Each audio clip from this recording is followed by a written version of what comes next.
Well, hello. My name is Ron Timmermans. I'm one of the many hosts for the Florida Aviation Network, and today I am in heaven for pilots.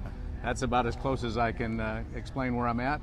Another people would call it EAA AirVenture at Oshkosh, Wisconsin, where every year thousands of pilots fly their airplanes or come by planes, trains, or automobiles, or trucks, or RV campers even. I've heard that.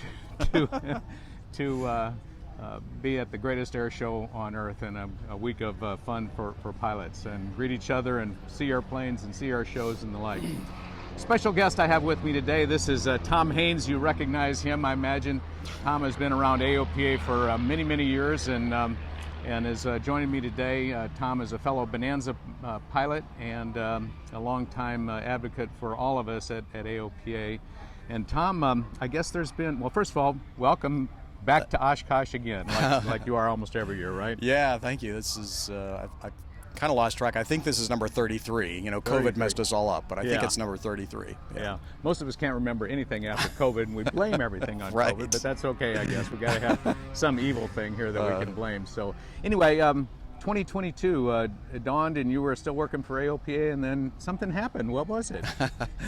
Yeah, well, I guess what happened was COVID, for one thing. You know, it kind of, I think, caused a lot of people to reconsider, your lives. You know, I lost a couple people in my life to COVID, unfortunately, and it caused you to kind of think. And so anyhow, I finally decided that after 34 years at AOPA, that it was time to look at another phase of life and move on and do something else. So I retired. I actually told the staff and Mark Baker and everybody last fall that was my plan, that in the spring I was going to retire. So in April I did. You did? I did. Right about the time of Sun and Fun, as I recall. Right. As I remember seeing you at Lakeland and congratulating you on a 34-year career at AOPA. That's an incredible. Not too many people stay with one organization that long, and but you were certainly an influence there, and just a long-staying person there. And so many of us have watched you on AOPA Live on Fridays or Saturdays when the thing came out, and now we're watching Warren and some other folks that have taken your place and the like. I remember the last show that you were on, where you thought you were going to do the normal AOPA Live on that Saturday morning, and there was some kind of technical interrupt, and then all of a sudden your two daughters came on and hosted the whole show, and pretty well surprised you, as I recall. They did. I had no idea that was in the works. They had recorded a whole show that talked about my career, brought forward a bunch of stories from the past that we had done, video stories, and inserted into the show, and they captured my reaction to it at the same time on the screen. And yeah, I was blown away and moved by it. I got to tell you, it was kind of emotional. We could see that with your little inset of your face live as they were showing all these people, and Harrison Ford spoke, and Mark Baker, and several other AOPA presidents that you worked under, and so it was just really a fitting accomplishment at the end of your career. It was really neat, really neat. So what's looking forward for you in retirement? What are you going to be doing? Well, still doing some work for AOPA for a while, and writing occasionally, a column every other month for the rest of the year, and then maybe some beyond that too. And occasional story. I got the cover story in the September issue is mine about the Kodiak 900. So still doing some writing for AOPA, and it was just announced this week that I've joined the board of Redbird Flight Simulations. Very good. So I want to be able to help them out a little bit, and I continue to provide some content to pilot workshops, which I've been doing for a little while. So I want to work with those guys. It's fun to be able to share knowledge and experiences that I've had over the decades, and maybe help somebody out. And then just personally doing a lot of traveling. We've got a motorhome that I actually brought out here, so I'm camping this year for the second year.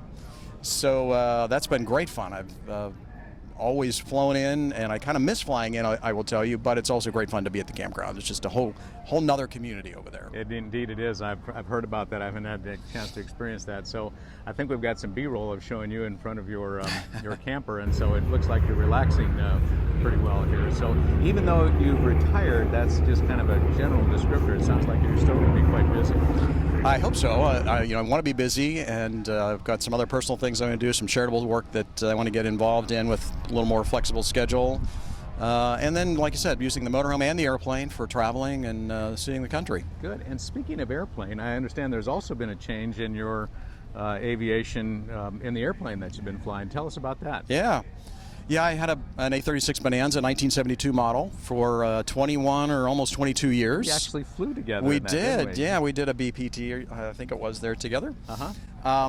And so it was a wonderful airplane, and I got approached by a couple of AOPA staffers who wanted to get involved. They wanted to get into aircraft ownership, and in the end, they convinced me that they wanted a newer airplane. So I actually sold mine, 72 model, to another AOPA employee and joined them in a 1998 one. Wow. A36 that is complete panel upgrade, fresh engine overhaul, and MT propeller, air conditioning, which we've been valuing this summer. And it's been great. It's a beautiful airplane and very capable, and love the new avionics in it too. Good. It's nice to buy an airplane where everything is already complete and fixed the way you like it, and then you just step in and go fly. And you don't have to worry about, should I do this upgrade? Should I buy that? Should I do whatever? So that's great. That's great. So any trips planned in the Bonanza this summer, or still waiting on plans? I've been doing some shorter trips. I went to a fly-in a couple of weekends ago up in Connecticut, and using it a little bit to go pilot workshops there in New Hampshire. So that was a trip up there a few weeks ago. Nashua, isn't it? Exactly. Yeah. So doing some of those kind of trips and just regional stuff. I haven't taken any long trips in it yet, although I was back and forth to Florida several times earlier in the year when I was still working for various aviation events. So it's been getting exercised. Yeah, well, that's good. That's good. Well, come see me in Florida. I'd love to fly with you again and see the new airplane. So that's good.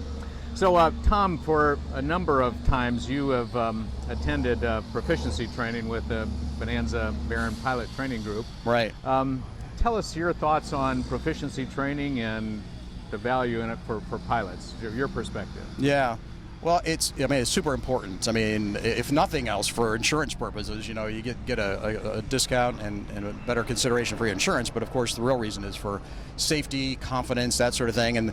And this new airplane that we got new to us airplane, we took delivery on November 1st, and I took it up for a local flight and left the next morning to go to Norfolk for a BPT, because I knew that new avionics to me, it's a G3X touch panel, which I'd flown a little bit before, and I knew the first thing to do that I should do is go fly with somebody who knows a lot more than I did. So went to the BPT, had a great weekend, learned a lot, exercised a lot of the systems in the airplane that maybe you don't normally use on a day-to-day basis. Had a GFC 500 autopilot, which again I'd flown a few times.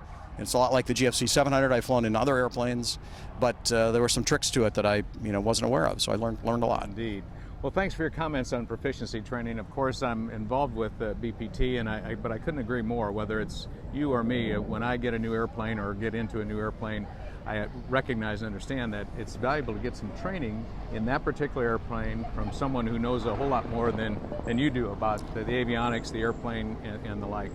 Just last week, I was flying with a client.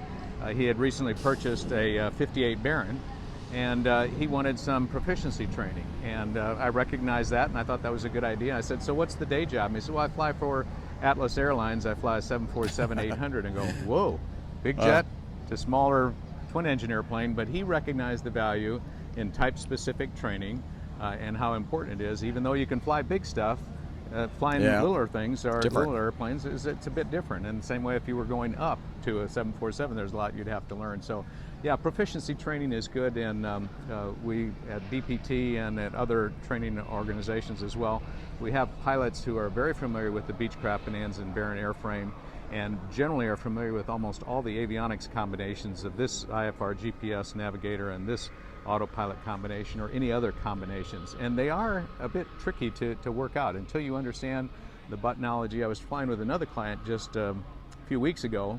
He had had a new panel for about a year and a half, had spent probably in the neighborhood of $100,000 on it, and he thought he was using GPS steering, the roll steering command from it, and he wasn't.